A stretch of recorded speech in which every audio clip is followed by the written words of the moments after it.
Frotter les passionnés, bienvenue dans Retour gagnant. Si vous connaissez cette expression, c'est que vous connaissez notre invitée du jour. C'est Pauline Payette qu'on est très heureux d'accueillir dans Retour gagnant. Salut Pauline. Salut Anne, merci beaucoup pour la petite dédicace. Ça fait plaisir. Mais oui, on adore. À tes côtés, Olivier Canton. Moi, j'ai pas de dédicace. Non. Bon, tant pis, c'est tout. pas grave. Pas cette fois-ci. Qui les passionnés. Mais qui est un passionné aussi de tennis. Je regarde ses vidéos, je suis à deux doigts de la défier. Ah oui? Non. On va en reparler parce que Pauline est joueuse de tennis, mais fait aussi des contenus sur YouTube. Où tu t'es lancé un défi, celui d'affronter des hommes, des joueurs amateurs, pour voir jusqu'à quel classement tu pouvais les battre. On va en reparler un petit peu plus tard. On va te présenter déjà dans Retour gagnant. Il y a ta fiche qui apparaît. Tu as 30 ans, tu es droitière et tu es 45e joueuse française aujourd'hui. Tu as été 577e mondiale à la WTA. Est-ce que tu peux nous parler déjà un petit peu de ton parcours, comment tu as commencé le tennis et où est-ce que tu as joué jusqu'à cette 577e place mondiale? Alors, j'ai commencé le tennis par hasard. Je suis née à l'île de la Réunion et à la base, je faisais de la natation dans un club de tennis. Mes parents voulaient que j'apprenne à nager pour bien me débrouiller dans l'eau avec les courants, etc. Et donc, je passais tous les mercredis devant les cours de tennis en allant à la piscine. Et je faisais mon cours de natation. J'ai eu des soucis au tympan. Donc, des deux oreilles, j'ai dû me faire opérer, 2 grosses opérations. Ah oui. Donc, c'était pas hyper recommandé d'aller encore mettre la tête sous l'eau. Je pouvais le faire, mais il y avait quand même pas mal de contraintes. Donc, à 7-8 ans, c'était pas l'idéal. Et donc, mes parents m'ont dit, OK, on arrête la natation. Qu'est-ce que tu veux faire? Ils voulaient absolument que je fasse un sport. Et je passais devant les cours de tennis tous les mercredis. Donc, je me suis dit, tiens, pourquoi pas essayer le tennis? Et donc, je suis arrivée comme ça en cours d'année. J'ai rejoint un groupe.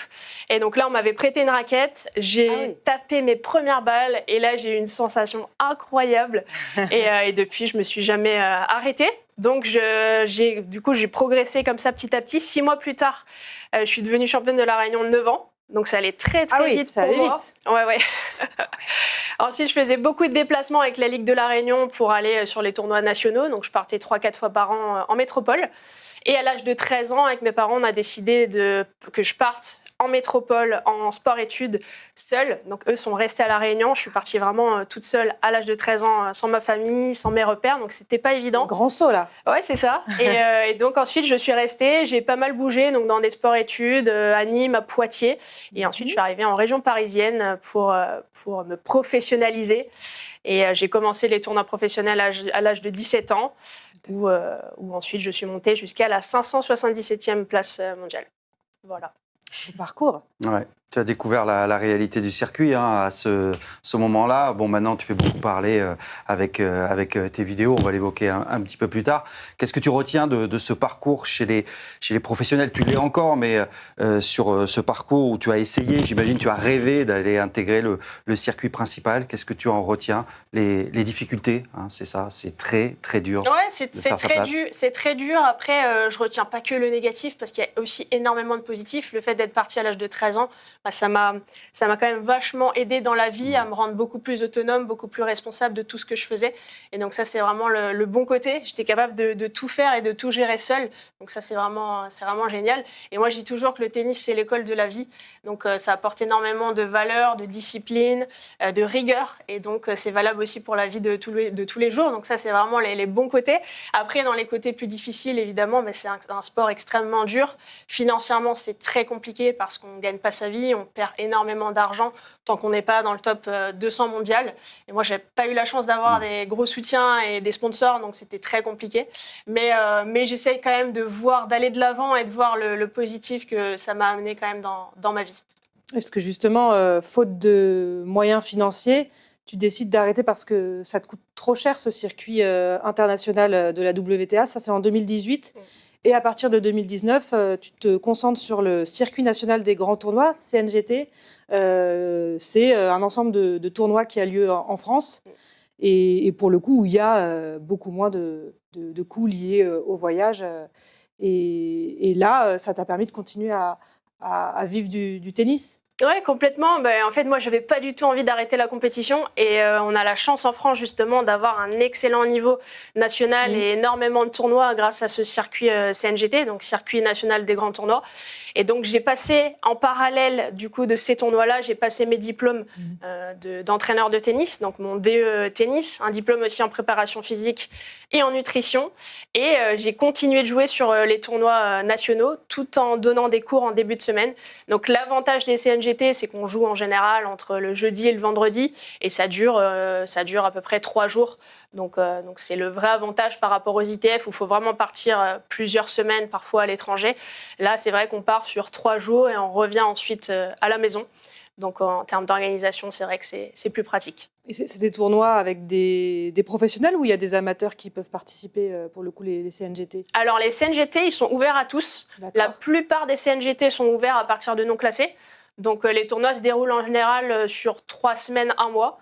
Donc, ils démarrent à non classé, donc 4e, 3e série, jusqu'à la seconde série, et pour finir avec les meilleurs numérotés français. D'accord.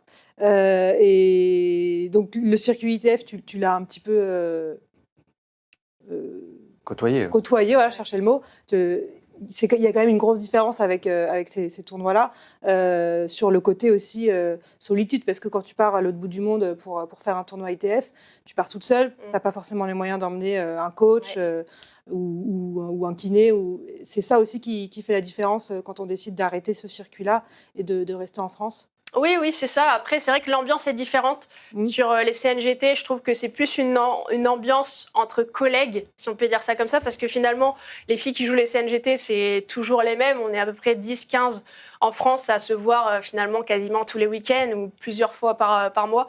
Donc, ça change vraiment du circuit ITF où là, il y a beaucoup plus de joueuses. Et donc, la plupart du temps, quand on part en ITF, c'est des joueuses qu'on ne connaît pas forcément. Et alors que là, en CNGT, c'est vraiment différent. On crée, mine de rien, du lien. Et pour moi, je vois plus ça comme des collègues. Donc, l'ambiance est quand même plus sympa, un peu moins fermée que sur les ITF. Ouais, parce qu'on ne mesure pas bien la difficulté de ce grand circuit et puis de la densité, ce que ça représente comme sacrifice. Et on ne connaît pas forcément ce circuit en France qui est très, très important parce qu'on a un nombre important de joueurs, de joueuses. On a un vivier important qui vit de ça quand même. Ça compte. Ouais, complètement. La Fédé est là pour soutenir. Ça, on ne le dit pas assez souvent quand même. Bien sûr, c'est vrai que c'est important pour nous justement d'avoir ce circuit-là parce qu'il y a énormément de tournois à l'année, parce que c'est uniquement sur 3 jours dans la semaine. Et après, il faut aussi bien jouer pour pouvoir en vivre parce que si on perd au premier tour, moi je rentre souvent, pour donner un exemple, en 8e de finale. La plupart des tournois, quand on perd en 8e de finale, on gagne entre 200 et 300 € maximum. Donc, c'est compliqué de vivre avec ça. Oui, ça ne rembourse pas les repas. Non, ça ne rembourse pas les frais. Donc, tout ce qui va être billets de train, essence, péage, si on y va en voiture, les repas, l'inscription au tournoi. Donc, c'est vrai que souvent, l'hôtel est pris en charge par les tournois. Ça, alors, l'hôtel, en tant que numéroté, pour moi, souvent, l'hôtel est pris en charge. Souvent, c'est des chambres doubles. Si jamais je veux ma chambre seule, il faut que je rajoute la moitié de la chambre, que je paye entre 30 et 35 € à peu près. Parce que dormir à côté de la future adversaire, c'est pas terrible. C'est pas terrible. C'est pas égal, ouais. Ça crée des liens. Voilà. Mais certains tournois prennent en charge la chambre simple. Mais c'est vrai qu'il faut faire finale ou gagner pour vraiment que ça soit intéressant et que ça permette de vivre. Ouais, parce qu'il y en a pas mal finalement de joueuses et de joueurs français qui font un peu les deux, qui font aussi des ITF pour essayer de passer un cap et ensuite aller jouer en challenger, viser des qualifs de Grand Chelem, parce que c'est souvent le Graal. Mais il y en a pas mal qui, finalement, en revenant au CNGT, se disent ça offre de la stabilité, on peut se rapprocher aussi de sa famille sans voyager à travers le monde. Et ça compte pour continuer à vivre de sa passion sans se dire j'arrête le tennis, comme toi, tu avais envie de continuer. Oui, c'est ça. Heureusement qu'il y a ce circuit-là qui permet justement aux joueurs aussi, parce qu'il y a de temps en temps des joueurs qui jouent principalement le circuit professionnel, ITF, WTA, ATP, qui font des CNGT justement pour se préparer quand ils reviennent de blessures, parce que c'est vrai que sur 2 jours, ils peuvent faire entre 3 et 4 matchs. Donc c'est quand même très intéressant pour se préparer et partir après sur une tournée de tournoi ITF. Donc c'est vraiment l'idéal parce qu'encore une fois, il y a vraiment un super niveau. Et pour gagner un CNGT, il faut bien jouer aujourd'hui en France. Le niveau est très relevé, en tout cas chez les femmes, et c'est de plus en plus fort. En moyenne, il y a minimum 6 numérotés dans les tournois. Souvent c'est 8. Donc il faut gagner 4 matchs en 2 jours. C'est très intense. Ouais. Bah, il suffit de voir ces vidéos pour se rendre compte qu'il y a du niveau. Hein. Mais justement, Pauline est une passionnée et tu as une chaîne YouTube où tu mets des tutos, où tu partages aussi en tant qu'entraîneur des conseils pour tous ceux qui ne peuvent pas venir prendre des cours avec toi en région parisienne. Et tu as lancé un défi il y a quelques semaines. Est-ce que tu peux nous en parler? Ça s'appelle Pauline vs Men. C'est ça. Ça fait beaucoup parler. Hein. Oui. Alors, on va regarder le pitch en vidéo, parce qu'à chaque début de vidéo, tu en parles. Donc, on le regarde comme ça, on peut en reparler juste après. Super. C'est le pitch. Depuis des années, on entend tout et son contraire sur le niveau des femmes face aux hommes au tennis. Et si on arrêtait de parler et qu'on passait à l'action? Franchement, les nanas, ça joue pas un gramme. Une joueuse pro, je sais pas, ça joue 15-1, 15-2, je pense. Contre elle, sérieux, si je joue 2 minutes, il y a 2-2. Je suis Pauline Payette, joueuse de tennis professionnelle, ex-577e joueuse mondiale, et aujourd'hui je me lance un défi unique. Affronter des hommes à tous les classements pour voir jusqu'où je peux aller. J'ai décidé de commencer en 3e série au classement de 30 et je vais monter classement par classement, jusqu'à ce que je perde. Les adversaires doivent avoir leur meilleur classement comme classement actuel. Par exemple, je ne prendrai pas un 15-1 qui a été 4-6. Tous les matchs se joueront sur dur en indoor pour garder les mêmes conditions. L'âge minimum est de 18 ans pour être face à des adultes. Vous avez été très nombreux à donner vos avis sur Instagram. Et vous, dites-moi dans les commentaires jusqu'où je peux aller. Une seule façon de le savoir, c'est parti pour Pauline vs Men. Et ça marche, puisque tu as reçu beaucoup de candidatures pour jouer contre toi. Il y a vraiment des a priori sur le niveau que tu peux avoir, alors même que tu as été numérotée, comme tu dis, enfin que tu es encore numérotée, que tu as été dans les 500 meilleures joueuses du monde. Oui, c'est vrai que la majorité des gens pensent que je joue 3e série chez les hommes. Donc j'ai trouvé ça important. 3e série, c'est quoi? C'est 30, série, quoi, hein, c'est entre 30 et 15-2, 15-1. On va voir l'évolution des classements que tu fou. affrontes et que tu as affronté déjà. Donc ça commence à 40. Toi, tu as démarré face à un 30, donc en 3e série. Et donc après, ça descend 15-4, 15-5, 15-4 jusqu'à 0. Et puis après moins 15, il y a un petit... Après, ce sont les numérotés. Ouais, après moins 15, donc chez les hommes, on a de 1 à 100. Donc il y a 100 numérotés. Et chez les femmes, c'est de 1 à 60. Donc 60 numérotés femmes. Ça pour la France. C'est numéroté, voilà, ça c'est la pyramide du classement français. Et donc tu as eu des candidatures et tu as démarré ce défi face à des joueurs qui ont posé candidature. Exactement, j'ai reçu plus de 300 messages qu'il a fallu filtrer, ça attise bien évidemment, la curiosité. Parce qu'il y a des conditions pour participer à ce défi. C'est tout d'abord qu'il faut être majeur, donc plus de 18 ans. Ça élimine du monde. Voilà. Je ne voulais pas qu'on me dise dans les commentaires « c'est un jeune, il ne joue pas son classement, etc. » Donc je me suis dit je vais enlever cette barrière et prendre des joueurs uniquement de plus de 18 ans. La deuxième condition, c'était il fallait absolument que le meilleur classement soit le classement actuel. C'est-à-dire qu'un joueur 15-4 qui a été 5-6, par exemple, ce n'est pas un vrai 15-4 et c'est faussé. Donc, il faut absolument que le 15-4 soit réellement 15-4 au moment où je le joue. Et ensuite, disponible sur Paris, en région parisienne, en journée, et OK pour être filmé et passer sur YouTube. Tu n'as pas postulé, Olivier. Avec mon mental de chips, je peux te dire que je ne suis pas prêt de jouer devant une caméra, surtout face à une pro. Quoi. Ça, c'est certain. Surtout que j'ai vu les vidéos, voilà, ça grimpe. Voilà, le 30 et 15-5, 15-4, 15-3, tu les as battus 6-0, 6-0. Donc normal. Non, mais en même temps, normal. Oui. Enfin, mais c'est vrai qu'on se rend compte. Non, mais et il y a des gens qui t'ont vraiment dit sincèrement, je ne pensais pas que tu avais ce niveau-là. Donc c'est qu'il y a quand même une méconnaissance de ce que peut être le niveau féminin. Mais il y a pas mal de personnes qui ont été surprises par ces résultats. Ils pensaient qu'il y avait moins d'écart. Et j'ai eu des commentaires comme quoi tel joueur ne jouait pas 15-5, tel joueur ne jouait pas 15-3, 15-2. Bon, c'est toujours un débat. Mais en tout cas, c'est difficile résultat après est là. Les joueurs ont tel classement, l'ordinateur ne se trompe pas au niveau des points. Donc, et puis le juge de paix, c'est les matchs. Hein, exactement. C'est ça qui donne le classement. À partir de 15-2, voilà. À partir de 15-2, ils ont commencé à prendre des jeux. Donc, il y a eu le 15-2, 6-3, 6-1, le 15-1, 6-2, 6-2. Le 15, le plus récent, la dernière vidéo que tu as postée, qui faisait un petit peu son malin en disant qu'il allait te mettre 6-3, 6-3. Bon, c'était de la provoque. On va voir les images, justement.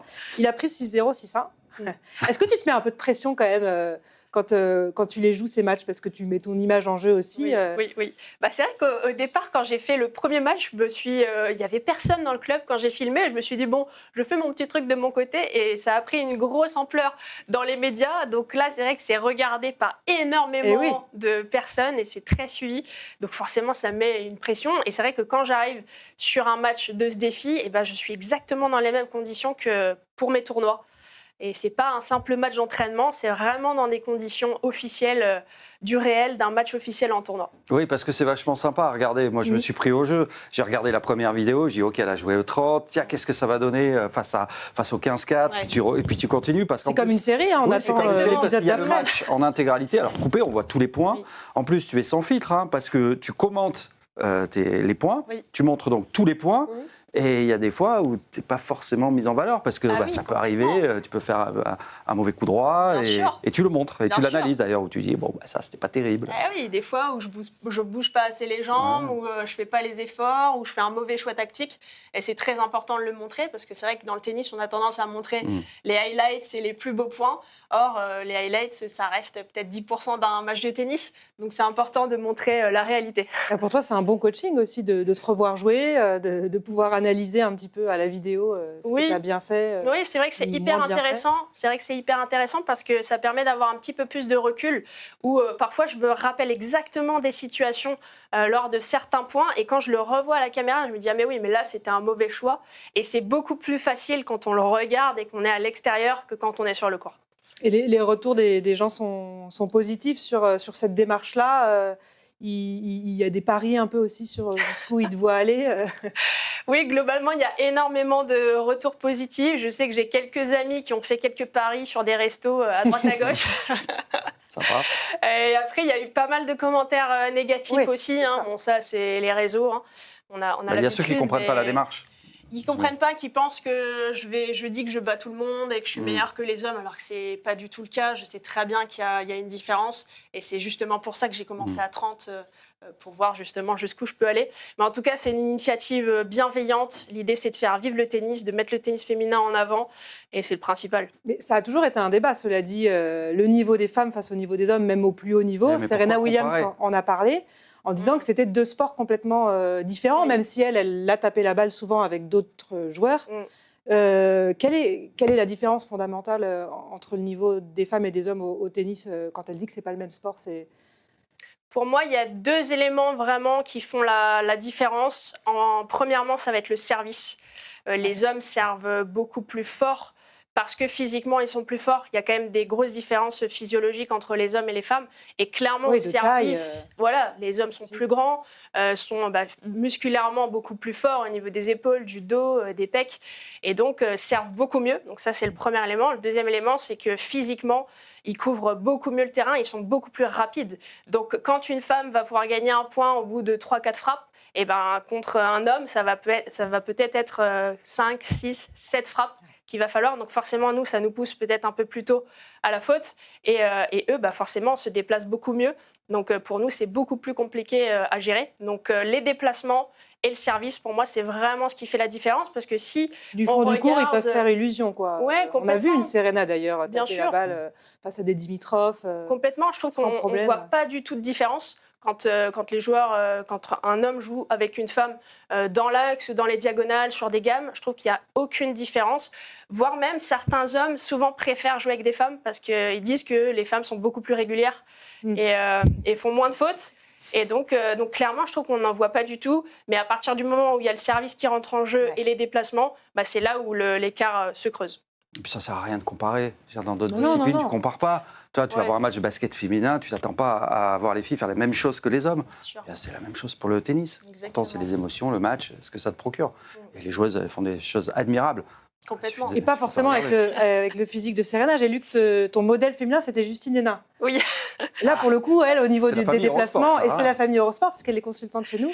Oui. Qu'est-ce qui te plaisait dans son jeu Alors déjà, j'adorais son revers à une main. Je trouvais chez les femmes, franchement, c'est tellement rare, donc il était vraiment magnifique. Et puis j'adorais sa sympathie avant tout. Je trouve qu'elle dégageait une super belle image sur le court et son sens du jeu, son sens tactique du jeu qui était vraiment super. Elle avait une super main, elle jouait tactiquement très juste.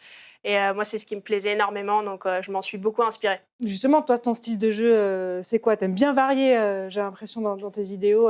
Oui. C'est pas une lignée du fond du cours. C'est ça, ouais, j'aime bien les variations. Bon, mon coup préféré, c'est l'amorti, clairement. Magnifique. On en a vu quelques-unes. Et donc ouais, j'aime faire des chops, j'aime monter au filet, j'aime faire de temps en temps un rond pour ensuite prendre très tôt. Mais j'aime aussi attaquer. De base, je suis quand même une attaquante. Donc bien servir, monter au filet, mais créer du jeu et varier, c'est vraiment moi ce qui me plaît. Ce qui est marrant, c'est de voir les joueurs se frustrer en fait au bout d'un moment. Ouais. Au fur et à mesure du match, tu les vois s'agacer, tu les vois se frustrer. Mais vraiment, j'encourage les gens à regarder les vidéos. C'est vraiment très très sympa. Et c'est vrai qu'on attend la suite avec impatience quoi maintenant.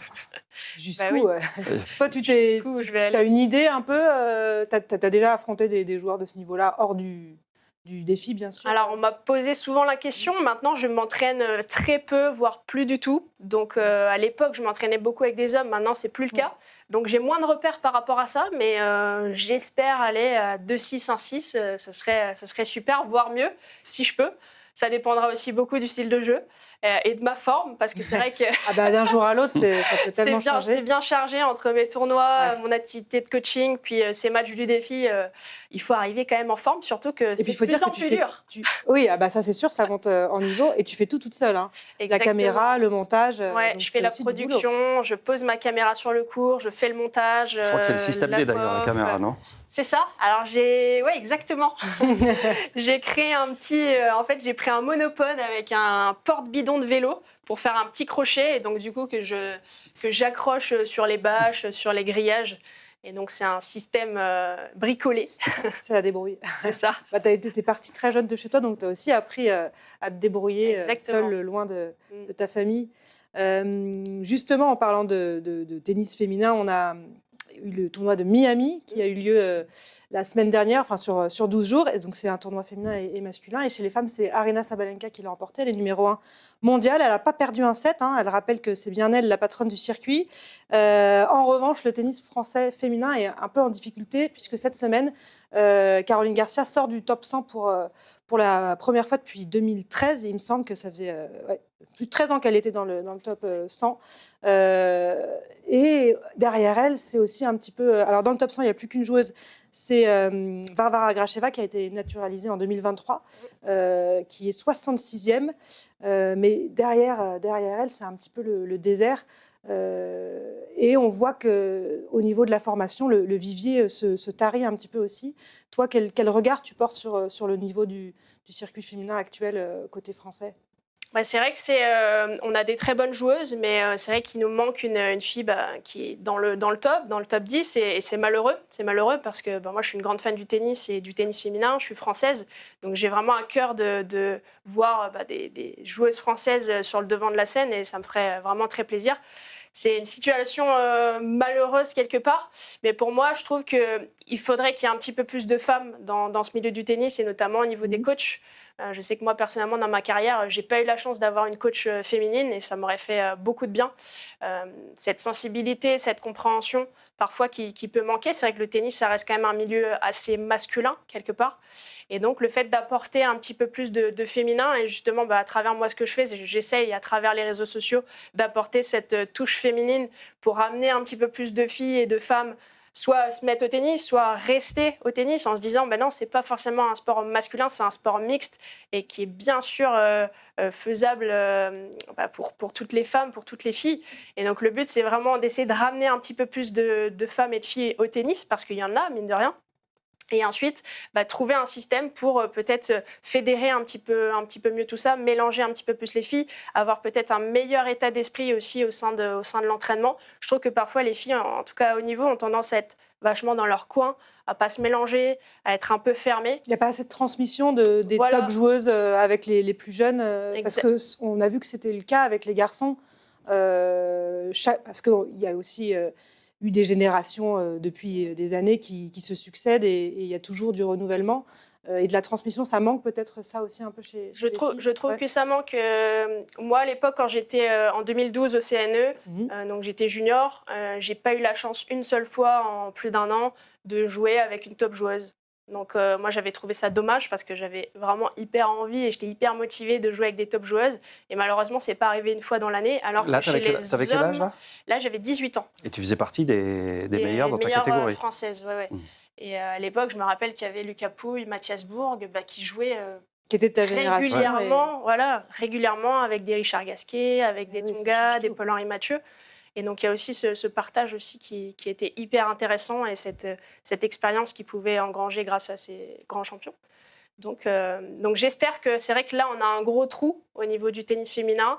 Je pense qu'il ne va pas être comblé tout de suite, mais il faut se dire que d'ici les 10 prochaines années, on espère qu'il y aura des grandes championnes françaises. Parce que la densité, on l'a. Enfin, toi, tu coaches aussi, donc tu vois chez les jeunes. Il y a des filles quand même dans les clubs. Bon, c'est vrai que je le vois, il y a quand même beaucoup de garçons. Hein. Il y a quand même beaucoup plus de garçons.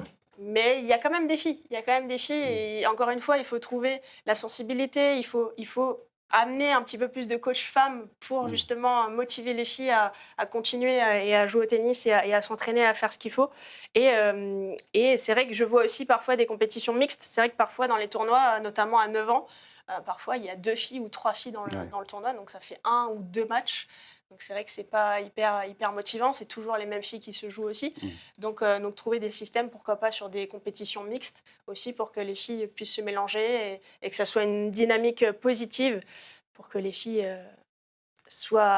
restent dans le tennis et progressent.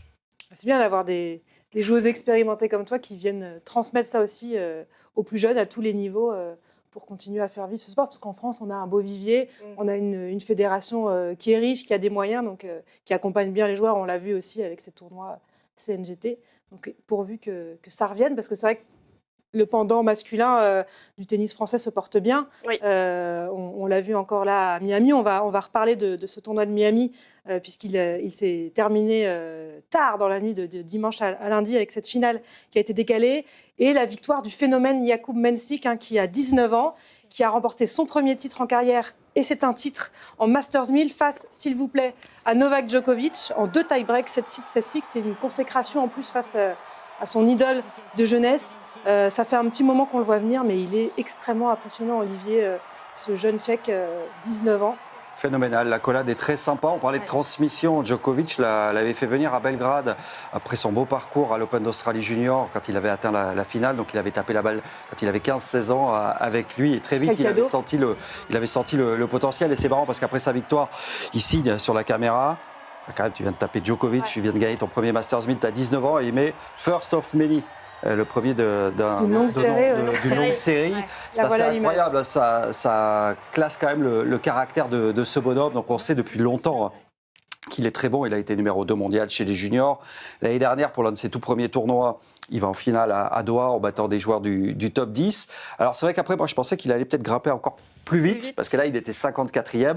Là ça y est, maintenant le voilà lancé, mais il a toutes les qualités. Parfois on est trop pressé, oui. Oui, c'est ça. Mais il est monstrueux. Il est monstrueux au service. Ouais. Il a eu un pourcentage effrayant de points gagnés derrière la première. Djokovic s'est procuré qu'une seule balle de break dans cette finale. On connaît le relanceur que c'est. Oui, on l'a vu s'agacer tout au long de cette finale.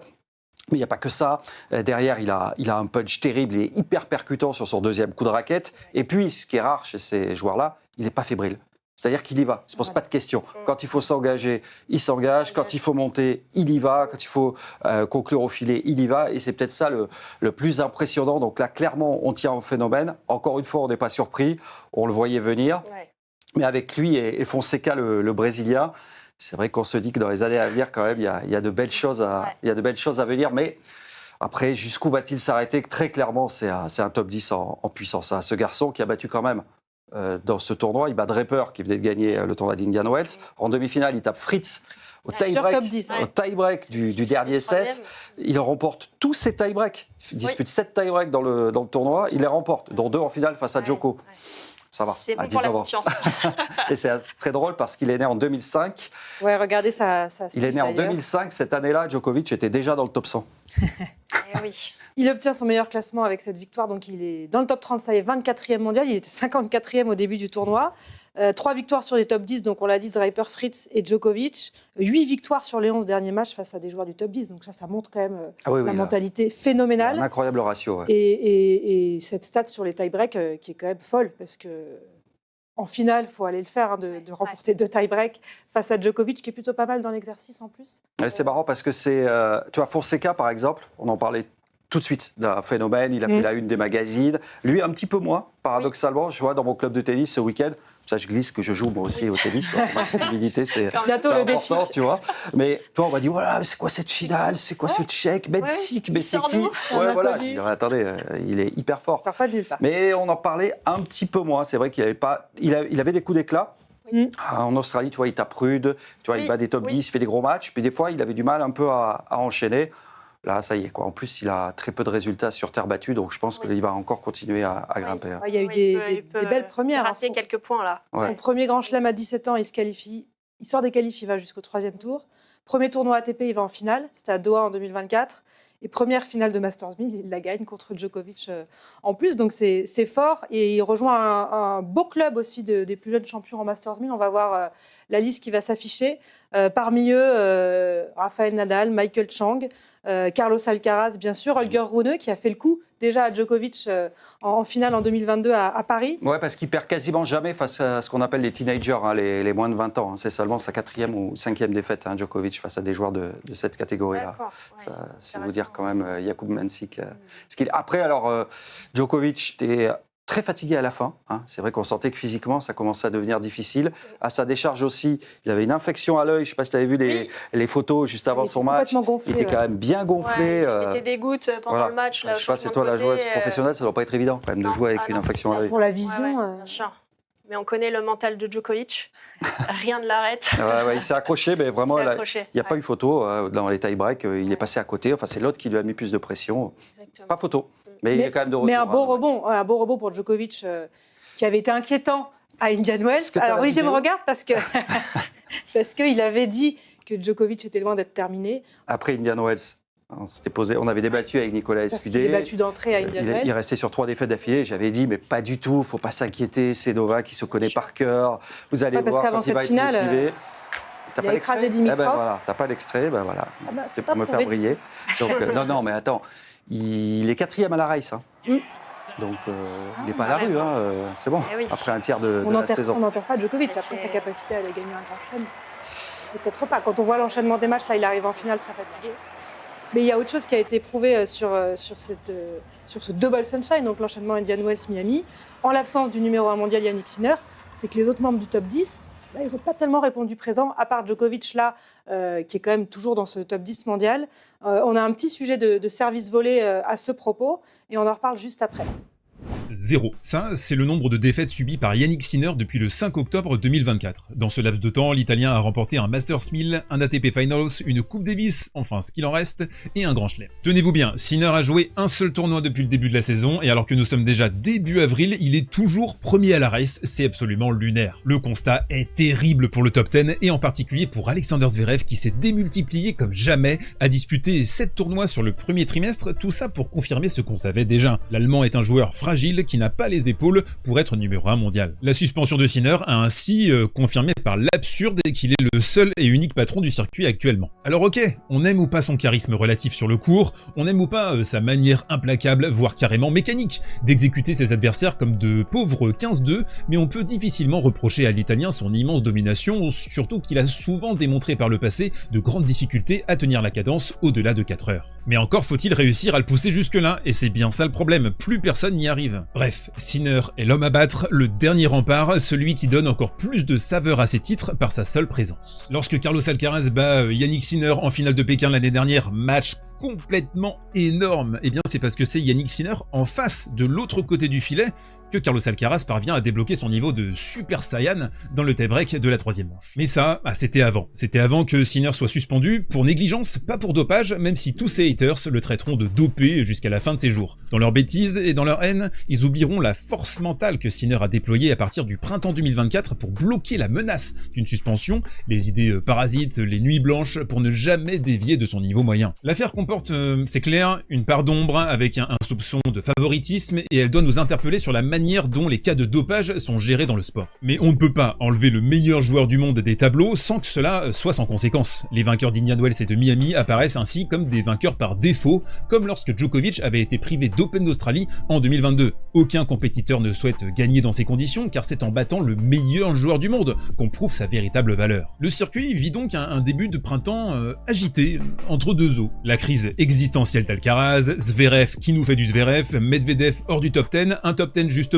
en passe d'être remodelé profondément ces 2 prochaines années, Djokovic en vieux loup de mer prêt à exploiter un circuit en plein chaos, et des pépites comme Mensik, Thiem ou Fonseca ultra enthousiasmantes. Mais si Sinner est devenu Sinner, c'est aussi parce qu'il a remporté 4 de ses 5 derniers matchs contre Novak Djokovic. Si Alcaraz est vu comme un génie, c'est parce qu'il l'a montré contre Djokovic à Wimbledon en 2023 ou contre Sinner à de nombreuses reprises. Pour la compétitivité du circuit, pour son niveau moyen, pour l'épreuve ultime qu'il représente, pour ses rares fêlures aussi, et alors que la terre battue se présente sous nos pieds, un constat s'impose. Oui, Yannick Sinner manque beaucoup au circuit. Bah, apparemment pas à certains fans de Djokovic. C'est vrai que ce top 10 mondial est en difficulté depuis l'absence de Yannick Sinner, depuis le début de la saison. Quand on regarde les noms, bon, Alcaraz bien sûr, Zverev, Casper Ruud. Ah bah, non, mais de toute façon, t'enlèves Djoko et Alcaraz, il est en déliquescence, hein, ce Medvedev top 10. est sorti du top 10. Zverev, c'est le numéro 2 mondial, mais il n'en a plus que le nom. Le et top là, 20 apparaît là. Fritz, tu vois, Fritz, il est 4e mondial, mais franchement, c'est un faux 4e. Là, tu le vois encore en demi-finale, c'était à Miami. Puis alors, les autres, ils pèsent plus, quoi. Les Ruud, les Rublev, Deminor.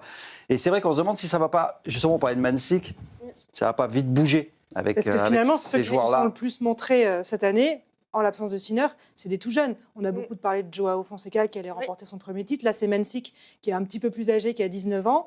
On parle aussi de Shelton, d'un Arthur Fils qui est entré dans le top 15 mondial là, ce lundi, qui progresse. C'est eux qui prennent la lumière en l'absence de Sinner, alors qu'on s'était dit que peut-être les cadors pourraient en profiter pour... Ça alimente le débat sur le niveau réel de ce top 10 quand même. Je ne sais pas ce que tu en penses. Oui, c'est vrai que c'est un top 10 assez fébrile, mais quelque part qui reste assez ouvert aussi. Et on verra bien comment ça va se dérouler là, dans les prochaines semaines. En tout cas, j'ai hâte d'avoir la saison sur terre battue, de voir notamment à Mensik comment il va arriver à se déplacer, à jouer. C'est un joueur que je connais assez peu. Donc ça va être intéressant de voir ce qu'il peut produire sur terre battue. En tout cas, j'espère qu'on aura des belles semaines à venir pour décanter ce top 10. Oui, je pense que ça va bouger justement après la saison sur terre battue. Et Arthur Fils, tu vois, il est 15e maintenant. Il n'est pas loin. Hein. Il n'est pas loin. Hein. Il n'y a pas énormément de points à défendre. Sur la surface, un petit peu plus cet été, mais on va voir. Franchement, il y a un coup à jouer et puis on a envie de ce renouvellement. Moi, franchement, j'ai envie de voir dans ce top 10 les Shelton, les Draper, bon, il y est maintenant, les Fritz, même pourquoi pas un retour de Rune. Les Titi, Sinner et Alcaraz qui ont trusté les grands chelems la saison dernière. Une fois que l'Italien sera revenu, on le rappelle, il fait son retour au Masters 1000 de Rome après sa suspension. Mais ça a déjà démarré la saison sur terre battue européenne, cette semaine avec les tournois de Bucarest, de Houston et de Marrakech qui sont à suivre sur Max. Et on diffusera les finales aussi sur Eurosport. Toi, c'est quoi ton calendrier dans les semaines qui viennent ? Alors là, je vais jouer au CNGT de Valenciennes. Tu viens de gagner Argenton. Oui, j'ai fait un petit doublé là, le CNGT de Saint-Lô et le CNGT d'Argenton sur Creuse. Et puis là, j'enchaîne au CNGT de Valenciennes. Ensuite, j'irai une petite journée à Monte-Carlo en tant que spectatrice. Ah oui, tu verras Olivier. J'y serai. Ce sera 4 jours. Le samedi 12 pour les demi. Ah bah pardon, excuse-nous. Bon, on y sera. Et ensuite, j'enchaînerai avec un ITF, un W75 à Calvi en Corse. Sur terre battue ? Sur dur extérieur. Voilà, ça sera le dernier tournoi sur dur. Ensuite, je passerai sur terre pour tout l'été. Et les défis garçons, c'est quoi la suite alors ? Défis garçons, la prochaine vidéo contre le 5-6 sortira ce vendredi. 5-6. Ça va commencer à rentrer dans le dur là. Tu peux nous teaser un peu ? Tu l'as déjà joué ? Je l'ai déjà joué. Ah oui. Mais je ne pourrais pas spoiler. Ah non, bien sûr. Et si vous voulez retrouver toutes les vidéos, c'est sur la chaîne YouTube de Pauline. Pauline Payette, tout à fait. Et on va suivre ça avec attention. Merci. C'était très intéressant en tout cas d'avoir cette discussion avec toi. On continue à suivre tes aventures. Merci à vous. Face aux garçons, mais pas seulement. Pas seulement. Merci en tout cas pour l'invitation. C'est un plaisir. Ouais, on se retrouve nous mardi prochain pour un nouveau retour gagnant pour bien lancer le tournoi de Monte-Carlo où on aura Olivier sur place. Et Pauline. Et Pauline aussi. Et Pauline. Voilà. Un petit défi sur un cours de montage, Non, Pauline non, face à Olivier. non, faut que je garde une certaine crédibilité. Ah oui, alors quand si même. tu me vois raquette en main, alors là, face à toi, non, affreux. Avec mon coup droit crapoteux, là. Ah horrible. ouais, c'est dommage. On veut les images. J'aurais bien aimé voir Du ça. mental quand de même. chips. Non. Ouais, surtout. Merci à tous les deux. Merci à Flo Caloise, à Seb Petit, à Nolwenn Bigouin pour la préparation de cette émission. Et donc, à mardi prochain pour un nouveau Retour gagnant. Bye bye.